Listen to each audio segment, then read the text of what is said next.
Good morning, class.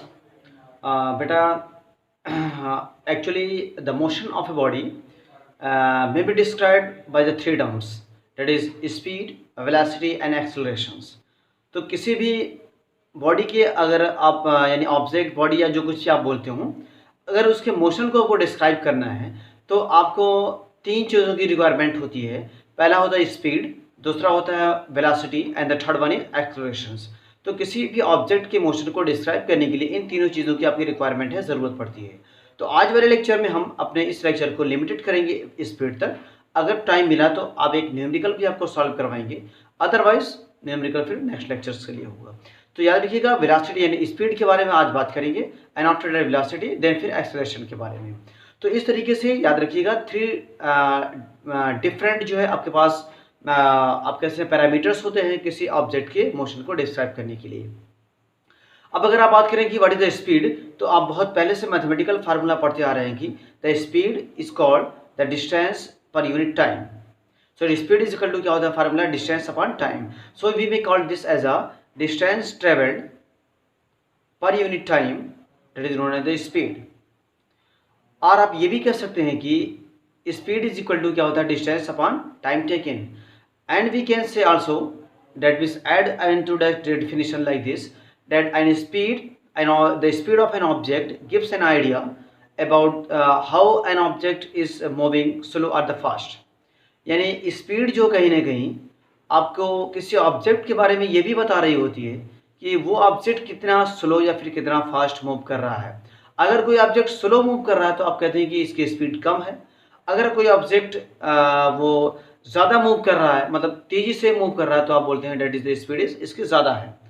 ठीक है, तो ये आपका एक क्राइटेरिया है, यानी आप ये कह सकते हैं कि स्पीड जो है एक आइडिया है, आपको एक टर्म, एक स्पीड जो आपको एक आइडिया देता है, एक टर्म है कि कोई ऑब्जेक्ट कितना स्लो जा रही है, कितना फास्ट जा रही है। बट एक्चुअल में इसका जो आप फार्मूला मैथमेटिकली यूज़ करते हैं वही है द डिस्टेंस ट्रेवल पर यूनिट टाइम। अब अगर आप देखेंगे स्पीड इज इक्वल टू होता है डिस्टेंस अपॉन टाइम। यहाँ से देखिए, so speed is equal to, अगर आप देखेंगे सो आ जाएगा आपका बेटा डिस्टेंस अपॉन में टाइम टेकन, डिस्टेंस अपॉन में टाइम टेकन। तो देखिए speed is equal to distance upon time, that means the distance per unit time. तो याद रखिएगा, डिस्टेंस जो है इसकी एसआई यूनिट होती है मीटर और टाइम की होती है बेटा सेकेंड। तो यहाँ से आपकी जो यूनिट आ जाएगी वो मीटर पर सेकेंड आ जाएगी। किसकी? स्पीड की एसआई यूनिट मीटर पर सेकेंड्स होती है, लेकिन ये इसको इसकी एसआई यूनिट होगी डेट द मीटर पर सेकेंड्स। लेकिन बहुत से केसेस में आपकी ये जो डिस्टेंसेस है वो किलोमीटर में होगा, तो फिर आपका टाइम टेकन आपका क्या हो जाएगा, आवर्स में होगा। तो ये भी आपकी एक यूनिट होगी किसकी, स्पीड की, किलोमीटर पर आवर्स। या फिर डिस्टेंसेस को अगर आपने सेंटीमीटर में कर दिया तो यहाँ पर आपका पर सेकेंड्स हो जाएगा। तो सेंटीमीटर पर सेकेंड भी आपकी यूनिट होती है स्पीड्स की। तो सेंटीमीटर पर सेकेंड भी, किलोमीटर पर आवर्स भी एंड द मीटर पर सेकंड भी, आपके तीनों के तीनों ही आपकी यूनिट्स है किसकी, स्पीड्स की। ठीक है, बट आपकी एसआई यूनिट कौन सी है, मीटर पर सेकंड से। अब जरा देखिएगा यहाँ से, अगर आप बात करते हैं स्पीड्स की बेसिस जो है, एक आपको स्पीड आपकी क्या है, एक स्केलर क्वांटिटी है, इसमें कोई डायरेक्शंस की रिक्वायरमेंट नहीं होती इसको रिप्रेजेंट करने के लिए। आपने कहते हैं speed of A car is 40 kilometre पर आवर्स, तो इससे आपको कोई होने ज़रूरत नहीं है। आप ये बताएं कि कार किस डायरेक्शन में जा रही है, नॉर्थ साउथ ईस्ट वेस्ट या फिर नॉर्थ वेस्ट ईस्ट नॉर्थ, जो कुछ भी है, ऐसा कोई रिक्वायरमेंट नहीं है। ठीक है, स्पीड एक आपकी प्योरली स्केलर क्वांटिटी है, that's no need to represents in the direction of this. ठीक है, रिप्रेजेंट्स इन डायरेक्शन को रिप्रेजेंट करने की कोई ज़रूरत नहीं है। अच्छा, दूसरी चीज़ें आपको है कि आप अगर आप कार के उसमें देखेंगे, जो आपके फ्रंट पोर्शन होता है उसमें दो चीज़ें आपकी लगी होंगी। एक बेटा होता है आपका इंस्ट्रूमेंट होता है स्पीडोमीटर, स्पीडोमीटर, और दूसरा वाला होता है आपका ओडोमीटर, ओडोमीटर। ये आप जैसे ही कार में आप बैठेंगे, ठीक है, तो आपको ये दोनों चीज़ें आपको नजर आएंगी। ओडोमीटर बेटा क्या होता है, आपके डिस्टेंस ट्रेवल, आपने जितना डिस्टेंस ट्रेवल किया है इसके बारे में एक्चुअल मेजरमेंट देता है। So odometer that is an instrument, ठीक है, which measures the distance travel by the object, या फिर कार आप कह सकते हैं। स्पीडोमीटर जैसा कि आप देख रहे हैं स्पीड यहाँ पर लगा हुआ है, तो आप ये बताते हैं that is an instrument fitted in the car which gives as the accurate measurement of the speed of the car।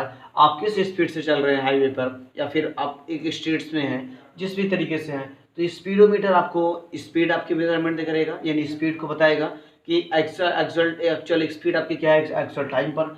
Odometer आपको बेटा बताएगा कि आपकी डिस्टेंस कितना ट्रेवल हुई है। तो ये दोनों चीज़ें आपकी याद रखिएगा, आपके उसमें होते हैं।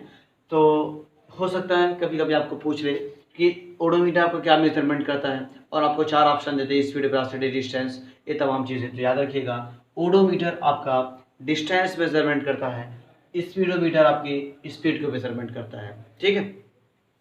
अब इसके बाद अगर आप स्पीड में आए तो स्पीड में दो चीज़ें और आपको आती हैं। एक आती है बेटा आपकी एवरेज स्पीड। तो एवरेज का मतलब है, देखिए एवरेज स्पीड की ज़रूरत कब पड़ती है। सपोज करिए आप बाय द वे आप जा रहे हैं, तो आप हाईवे आपका एकदम फ्लैट एंड फ्री है, ट्रैफिक फ्री है एकदम जो है, तो आपकी स्पीड जो आपकी कार की जो स्पीड होगी वो नॉर्मली आपसे उससे स्पीड से ज़्यादा हो सकती है।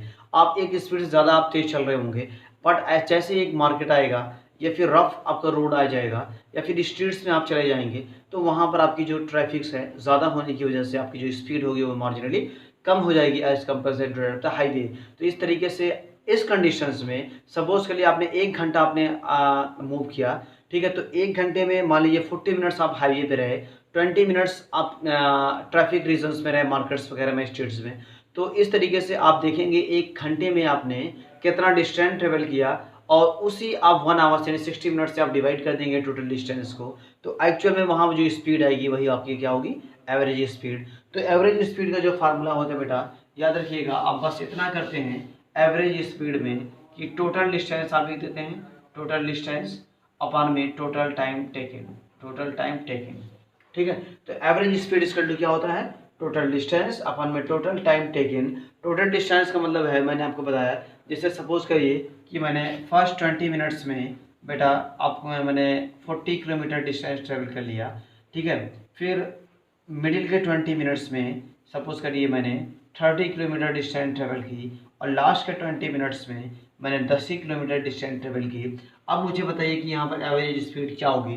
तो देखिए 20 मिनट्स, पहले 20 मिनट्स में तो मेरी स्पीड 40 किलोमीटर, बीच वाले में है 30, एंड लास्ट वाले 20 मिनट्स में मेरी स्पीड कितना है, 10 किलोमीटर्स है। अब आपको एवरेज यहाँ पर फाइंड आउट करना होगा। एवरेज आपको ये बताएगा कि ओवरऑल आपकी स्पीड कितना रही है पूरे 1 घंटे में। तो आप सभी को प्लस कर देंगे यहाँ से, देखिए तो 40 प्लस 30 प्लस दिस आपका आ जाएगा 80 किलोमीटर, यानी टोटल डिस्टेंस आपका कितना है, 80 किलोमीटर। टोटल टाइम टेकन आपका हो जाएगा 60 मिनट्स। आप यहाँ से इसको टोटल टाइम में आप लिखेंगे 80 किलोमीटर, और टोटल टाइम टेकन में आप देखेंगे 60 मिनट्स है बेटा, तो आप इसे 1 आवर्स कह देंगे टोटली। इसका मतलब ये है कि 1 घंटे में, ठीक है, आपने 80 किलोमीटर्स के जो डिस्टेंस ट्रेवल किए, यानी एवरेज स्पीड आपकी जो है वो कितना है, 80 किलोमीटर पर आवर्स। कितना है, 80 किलोमीटर पर आवर्स। अगर इसी को और ज़्यादा आप सिंपल करना चाहें तो आप देखिए ऐसे कर दीजिए, 80 अपान में 60 कर दीजिए, इसको आप डिवाइड कर दीजिए, आपका आ जाएगा 8/6, 2 से डिवाइड करिए 4, 3 से डिवाइड करिए 3, यहाँ पर 4/3, इसका मतलब डिवाइड करेंगे 4/3 को, तो आपका आ जाएगा 1/3। इसका मतलब 1 मिनट में अगर आप देखेंगे तो 1 मिनट में 1.3 किलोमीटर की एक एवरेज डिस्टेंस इस स्पीड ऑफ द कार के थ्रू आपकी स्पीड है 1.3 किलोमीटर पर मिनट्स। सो यहाँ पर आप देख रहे थे, यहाँ पर 1 मिनट में 2 किलोमीटर है ना, यहाँ पर 1 मिनट में 2 किलोमीटर आपकी एवरेज डिस्टेंस आ जा रही है। यहाँ पर 1 मिनट में आपकी 1.5 किलोमीटर डिस्टेंस ट्रेवल कर रही है। यहाँ पर 1 मिनट में आप देख रहे हैं 0.5 है आपकी, बट ओवरऑल जो जर्नी आपने 1 घंटा ट्रेवल की है उसमें एवरेज स्पीड आपकी कितना है, 1.3 किलोमीटर पर मिनट्स। तो ये आपकी एवरेज डिस्टेंस आपको यहाँ पर बताती है। एक चीज़ और आप जो कि लास्ट बच जा रही है, यूनिफॉर्म स्पीड या फिर कांस्टेंट स्पीड। तो आपको मैंने यूनिफॉर्म मोशन के बारे में कल बताया था, ठीक है। यही चीज़ यूनिफॉर्म आपकी स्पीड यानी कांस्टेंट स्पीड भी आपको यही बता रही है। दैट इज़ द स्पीड के बारे में आपसे ये कि आप ये कहेंगे कि अगर कोई ऑब्जेक्ट जो है इक्वल डिस्टेंस को इक्वल इंटरवल ऑफ टाइम में ट्रेवल कर रही है, तो वहाँ पर उसकी स्पीड क्या होगी, कांस्टेंट होगी, यूनिफॉर्म होगी। बट ये बहुत रेयरली केस होता है, नॉर्मल यानी प्रैक्टिकल लाइफ में ये पॉसिबल नहीं है कि आप हर 1 सेकंड में 5 ही किलोमीटर आप डिस्टेंस है 5 मीटर की डिस्टेंस ट्रेवल करें, अगले 20 सेकंड में आप 5 ही मीटर की डिस्टेंस ट्रेवल है, हर 1 सेकंड में आप ऐसा ही करें, डेट्स इम्पॉसिबल है। तो इस तरीके से आप याद रखिएगा। ये हमारा लेक्चर आपका जो स्पीड्स पे था, कुछ इंपॉर्टेंट टर्म्स थे, कुछ इसमें चीज़ें थी जो आपको बतानी थी। नेक्स्ट लेक्चर्स में हम देखेंगे, अगर कुछ न्यूमेरिकल ज़रूरी होगा तो आपको करवाएंगे, अदरवाइज वेलोसिटी के बारे में पढ़ेंगे, ठीक है। बस स्पीड में आप डायरेक्शन दे देंगे तो बेटा वेलोसिटी हो जाएगी। अगर स्पीड विदाउट डायरेक्शन है तो स्पीड आप बोलेंगे, but speed with the direction है that will call the velocity है। सो मिलते हैं नेक्स्ट लेक्चर में। Okay, thank you.